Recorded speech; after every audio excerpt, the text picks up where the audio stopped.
किसान भाइयों, गेहूं में पहला पानी लगाने का समय है। तो आज इस वीडियो में हम बात करेंगे कि गेहूं में पहला पानी कितने दिन के ऊपर लगाना चाहिए और पहले पानी के साथ में हम यूरिया तो डालते हैं। यूरिया के साथ में कौन सी खाद मिक्स करके डालें जिससे पौधे से ज़्यादा कलियों की संख्या निकले और ज़्यादा से ज़्यादा फुटाव हो। इस विषय में बिल्कुल कम शब्दों में आसान भाषा में पूरी जानकारी आज की इस वीडियो में मिलेगी। वीडियो को पूरा देखना। तो चलिए दोस्तों शुरू करते हैं। सबसे पहले बात करेंगे गेहूं में पहला पानी कितने दिन के ऊपर देना चाहिए और इसके पीछे क्या कारण है।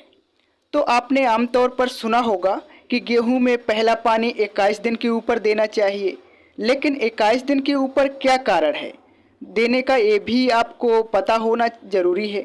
21 दिनों पर गेहूं में क्या होता है, नई जड़ें निकलती हैं।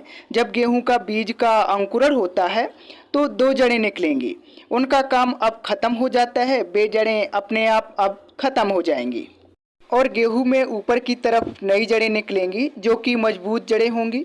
अब आगे का पौधे का विकास इन्हीं जड़ों के द्वारा होगा लास्ट तक।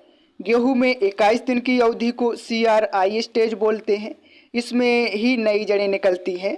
तो ज़रूरी नहीं है कि आप अपनी गेहूं में 21 दिन पर ही, हो सकता है 2-3 दिन पहले भी नई जड़ें निकल आएँ, हो सकता है 4-5 दिन के बाद में भी पौधे में नई जड़ें आएँ। यह डिपेंड करेगा आपके खेत के अंदर मिट्टी कैसी है, कब आपने बिजाई करी, उसको मौसम कैसा मिला है। उस हिसाब से CRI स्टेज 21 दिन से 2-3 दिन पहले और 2-4 दिन बाद में आ सकती है। तो यह भी ज़रूरी नहीं कि 21वें दिन पे आपको पहला पानी देना चाहिए। फसल की कंडीशन के हिसाब से आप 21 दिन से 2-3 दिन पहले भी पानी लगा सकते हैं, 4-5 दिन बाद में भी पानी लगा सकते हैं। यानी कि 18 दिन से लेकर 30 दिनों के बीच में कभी भी आप गेहूं में पहला पानी लगा सकते हैं, लेकिन 18 दिन से पहले ना लगाएं और गेहूं में 30 दिन से ज़्यादा लेट पहला पानी ना करें। अगर फसल में पीलापन है, बढ़वाल नहीं है, फसल कमज़ोर है, तो आप उसमें हल्की सिंचाई 21 दिन से पहले भी दे सकते हैं। अगर भारी मिट्टी है, नहर का पानी लगता है, फसल की बढ़वार अच्छी चल रही है, तो ज़रूरी नहीं है 21वें दिन पहला पानी लगाएं। गेहूं के लिए नाइट्रोजन, फास्फोरस, पोटाश और जिंक, ये 4 पोषक तत्वों को बेहद ज़रूरी है। नाइट्रोजन के लिए हम यूरिया डालते हैं, फास्फोरस के लिए हम डालते हैं DAP, NPK या फिर SSP, और पोटाश के लिए हम MOP 60% में आती है वो डालते हैं। जिंक के लिए हम जिंक सल्फेट 21% वाली और एक 33% में आती है, यह डालते हैं। अगर आपकी मिट्टी में सल्फर की कमी है तो सल्फर भी आपको ज़रूर डालनी चाहिए। आजकल बहुत से क्षेत्रों में सल्फर की कमी भी पाई गई है।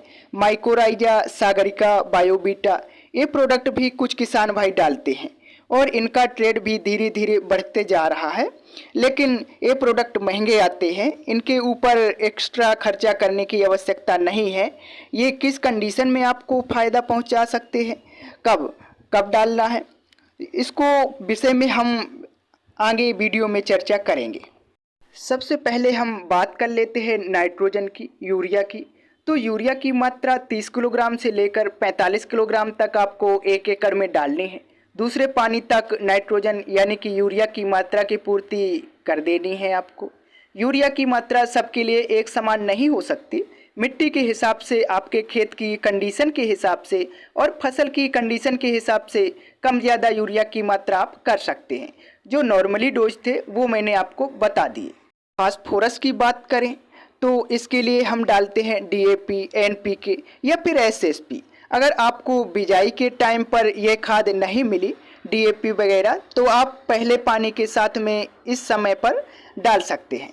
अगर आपको DAP मिल जाती है तो 30 किलोग्राम एकड़ के हिसाब से आप डाल सकते हैं और DAP के साथ में यूरिया की मात्रा आपको कम डालनी है, क्योंकि DAP से भी नाइट्रोजन पौधे को मिल जाती है। अगर NPK 12-32-16 आपको मिल जाती है तो 50 किलोग्राम एकड़ के हिसाब से आपको डालनी है और इसके साथ में भी आपको यूरिया कम डालनी है, क्योंकि इसमें भी 12% नाइट्रोजन होती है। अगर SSP यानी सिंगल सुपर फास्फेट की बात करें तो 70 से 80 किलोग्राम एकड़ के हिसाब से आप एसएसपी डाल सकते हैं और एसएसपी के साथ में यूरिया की पूरी मात्रा आपको डालनी पड़ेगी, क्योंकि एसएसपी में नाइट्रोजन बिल्कुल भी नहीं होती। अगर हम बात करें पोटास की, तो पोटास जो 60% वाली आती है, एमओपी 60% म्यूरेट ऑफ पोटास, इसकी मात्रा आपको 20 से 25 किलोग्राम डालनी है। अगर हम जिंक की बात करें तो 21% में आती है जिंक सल्फेट और 33% में भी आती है, यूरिया के साथ में आप मिलाकर डाल सकते हैं। 21% वाली 10 किलोग्राम, 33% वाली 7 किलोग्राम। एक बात आपको ज़रूर ध्यान रखना है, जिस खाद के अंदर फास्फोरस होती है जैसे कि डीएपी, एसएसपी, एनपीके है, इनके साथ में जिंक को कभी भी मिलाकर नहीं डालना चाहिए। जो कि जिंक सल्फेट आती है, इसमें रिएक्शन होता है, न तो आपका डीएपी काम करेगा ना आपका जिंक काम करेगा। अब बात आती है सल्फर की, तो यदि खेत में सल्फर की कमी है तो 90% वाली सल्फर बेंटोनाइट आती है, 80% वाली सल्फर WDG में आती है, 90% वाली बिजाई के टाइम पर बढ़िया रहती है और जो 80% वाली सल्फर WDG फॉर्म में आती है, ये आप पहले पानी के साथ में डालते हैं तो बहुत बढ़िया काम करती है। ये फंगिसाइड का भी काम करती है। आप इसको यूरिया, जिंक और डीएपी के साथ में मिक्स करके बिल्कुल डाल सकते हैं। डोज की बात करें तो 80% वाली सल्फर आपको 3 किलोग्राम एकड़ के हिसाब से डालनी चाहिए।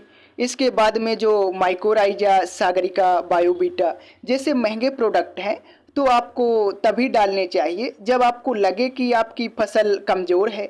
मान लीजिए आपने गेहूं के अंदर पहला पानी लगाया और जो ऊपर मैंने खाद बताई वो ज़रूरी पोषक तत्व, ज़रूरी खाद आपने डाल दी पहले पानी के साथ में, फिर भी आपको लगता है कि 1 हफ्ता बाद में, 10 दिन बाद में यदि उस खाद का रिजल्ट नहीं आ रहा, अगर आपको लगता है कि फसल कमज़ोर है, जड़ कमज़ोर है, नई जड़ें नहीं निकल रही, तो आप माइकोराइजा डाल सकते हैं। जड़ों के अंदर बढ़िया काम करता है। फसल कमज़ोर है, पीलापन नहीं जा रहा, तो सागरिका और बायोबीटा आप इनमें से कोई एक ट्राई कर सकते हैं। अब इस समय पर दीमक का प्रकोप भी गेहूं पर होता है, तो दीमक के लिए 100 ग्राम कॉन्फिडोर आपको लेनी है, जो एमिडाक्लोप्रिड आती है। 1 एकड़ के हिसाब से यूरिया के साथ में मिलाकर 100 ग्राम 100 ml कॉन्फिडोर जो आप 1 एकड़ में डाल दो, दीमक का अटैक ख़त्म हो जाएगा। दीमक के ऊपर बहुत बढ़िया रिजल्ट आता है। तो इस प्रकार से गेहूं में पहला पानी और खाद के बारे में हमने पूरी विस्तार से चर्चा करी। इस वीडियो को दूसरे किसानों तक भी शेयर ज़रूर करें।